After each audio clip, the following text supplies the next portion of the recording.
ജീവനക്കാരില്ലാതെ ബെവ്കോ ഔട്ട്ലെറ്റുകൾ പ്രതിസന്ധിയിൽ. മധ്യകേരളത്തിലെ ബെവ്കോ ഔട്ട്ലെറ്റുകളിൽ ജീവനക്കാരുടെ കുറവ് മൂലം പല കൗണ്ടറുകളും അടച്ചുപൂട്ടി. എറണാകുളം ജില്ലയിലെ പെരുമ്പാവൂർ, മൂവാറ്റുപുഴ, പട്ടിമറ്റം എന്നിവിടങ്ങളിലെ കൗണ്ടറുകളാണ് പൂട്ടിയത്. വിവരങ്ങളുമായി ശ്യാം പ്രസാദ് ഉത്തമൻ ചേരുന്നു. Shyam Prasad, good morning. ഈ ബെവ്കോ ഔട്ട്ലെറ്റുകളിൽ എന്തുകൊണ്ടാണ് ജീവനക്കാരുടെ കുറവ് ഉള്ളത്? നിയമനങ്ങൾ ആവശ്യത്തിന് നടക്കാത്തതാണോ, അതോ താൽക്കാലിക ജീവനക്കാരുടെ കുറവാണോ?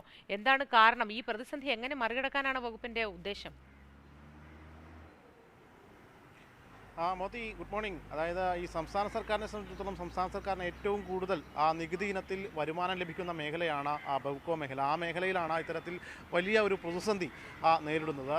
ജീവനക്കാരുടെ അഭാവം തന്നെയാണ്. ഈ ജീവനക്കാരുടെ അഭാവം എന്ന് പറയുമ്പോൾ PSC വഴി ഇപ്പോൾ നിയമനങ്ങൾ നടക്കുന്നില്ല.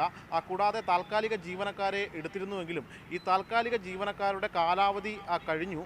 കഴിഞ്ഞ ശേഷവും പിന്നീട് 14 ദിവസം, അതായത് നിയമവിരുദ്ധമായി തന്നെ 14 ദിവസത്തേക്ക് എന്ന രീതിയിൽ കുറച്ചു കാലം ഇവരെ തുടർന്ന് കൊണ്ടുപോയി.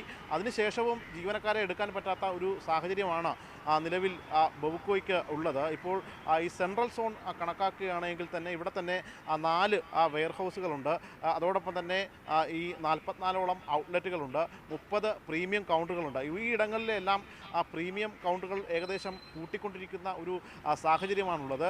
പ്രധാനമായിട്ടും ഒരു ബെവ്കോയിലെ ഒരു ഷോപ്പിൽ തന്നെ ഏകദേശം 10 ജീവനക്കാർ തന്നെ വേണം. അതുകൂടാതെ പ്രീമിയം കൗണ്ടറിൽ അതിലധികവും ഏകദേശം 5ഓളം പേർ പ്രീമിയം കൗണ്ടറിൽ വേണം. അങ്ങനെ 15 പേർ ഏകദേശം ഉണ്ടെങ്കിൽ മാത്രമേ കൃത്യമായി രാവിലെ ഈ 9 മണിക്ക് തുറന്നാൽ രാത്രി 9 മണി വരെ ഈ ബെവ്കോ യിൽ പ്രവർത്തിക്കേണ്ടവരാണ്. അങ്ങനെ പ്രവർത്തിക്കാൻ പറ്റുകയുള്ളൂ. നിലവിൽ ഈ ലേബലിങ്ങിന് പോലും തൊഴിലാളികളില്ല എന്ന ഒരു അവസ്ഥയാണുള്ളത്.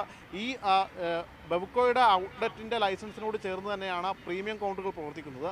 ഈ പ്രീമിയം കൗണ്ടറുകൾ പൂട്ടുന്നതോടുകൂടി അതിൻ്റെ നഷ്ടം ബെവ്കോയ്ക്ക് തന്നെയാണ്. കാരണം ഈ കെട്ടിടങ്ങളുടെ വാടക കൊടുക്കണം. ഏകദേശം 200 ചതുരശ്ര അടി വിസ്തീർണമുള്ള മുറികളൊക്കെയാണ് പ്രീമിയം കൗണ്ടറുകൾക്ക് വേണ്ടി ഇവർ എടുക്കുക. അതിന് വലിയ ഭീമമായ തുക വാടക കൊടുക്കേണ്ടി വരും. ഇത് പൂട്ടിക്കഴിഞ്ഞാലും ഈ വാടക, അതോടൊപ്പം തന്നെ അതിൻ്റെ മെയിൻ്റനൻസ് ചാർജ് ഉൾപ്പെടെ എല്ലാം ഇത് ബെവ്കോ അങ്ങോട്ട് കൊടുക്കേണ്ട ഒരവസ്ഥയാണ്. സർക്കാർ നികുതി വാങ്ങിക്കുന്ന, അല്ലെങ്കിൽ ഏറ്റവും കൂടുതൽ നികുതി ലഭ്യമാക്കുന്ന സർക്കാർ സംവിധാനത്തിൽ പോലും കൃത്യമായ ആളുകളെ വിന്യസിക്കാൻ സർക്കാരിന് കഴിയാതാവുന്നതോടുകൂടി ബെവ്കോ അങ്ങോട്ട് പണം കൊടുക്കേണ്ട ഒരു സ്ഥിതിവിശേഷമാണുള്ളത്.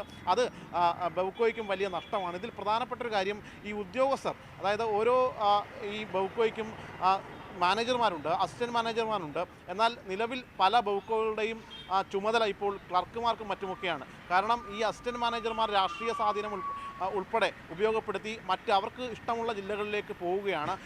നിലവിൽ തെക്കൻ ജില്ലകളിലും മറ്റുമൊക്കെ പല ഷോപ്പുകളിലും 3 അസിസ്റ്റൻറ്റ് മാനേജർമാർ വീതമുണ്ട് എന്നൊക്കെയാണ് അറിയാൻ കഴിയുന്നത്. അപ്പോഴും ഈ മധ്യ കേരളത്തിൽ ഈ യു ഡി ക്ലർക്കുമാർക്കൊക്കെയാണ് നിലവിൽ ഈ ബെവ്കോയുടെ ചാർജ് ഉള്ളത്. അപ്പോൾ അത്തരത്തിൽ ബെവ്കോയൊക്കെ ഇത്തരത്തിൽ ശ്രദ്ധിക്കാതെയാണ് മുന്നോട്ട് പോകുന്നത് എങ്കിൽ എന്ത് ചെയ്യുമെന്നാണ്. കാരണം ഏറ്റവും കൂടുതൽ നികുതി വരുമാനം ഉണ്ടാക്കി കൊടുക്കുന്ന ഒരു മേഖലയാണിത്.